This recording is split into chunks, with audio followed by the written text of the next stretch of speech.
We'll guide you through how to set up reminders in Outlook. If you find this useful, then consider subscribing and liking the video.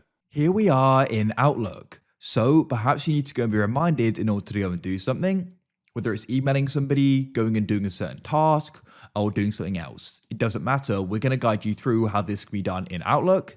It's really convenient to use Outlook as you probably go and use it every day already for your emails, amongst other things as well. So without any other further ado, let's go and get started. What you need to do is come over to the left and go and select calendar. You can then go and see your calendar here. What we now need to do is go and start creating the reminder. So come to the top left and click where it says new event. You can select event. This will then pop up. So at the top, we can go and add in a title. So it could be to go and email somebody or check something. So at the top here, I just go and set this to busy. Then what you can do is you can go and choose when this happens. You want to go and click on the current date and time it's given you here. And you can press the calendar icon to the right of the date. And you can then choose. So let's go and say it was Tuesday, the 12th of May. I could click there. And then what you can do is come to the right and you can go and choose the start time.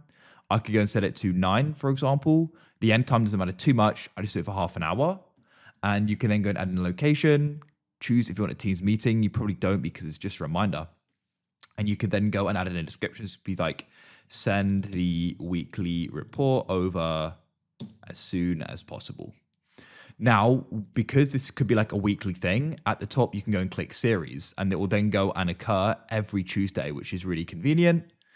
So now that we've gone and got that set up, what we can do is we can then go to the top and you can go and click on the reminder if you want to be reminded, say before. So we've got 50 minutes before. You can set it to don't remind me, or however, you could do like an hour before as well. You can then go and choose the categories, make it private and use any apps you want. And then you can go and press save. And that's then going to go and be appearing in your calendar, as you can see, and we're going to be reminded of it. That's it.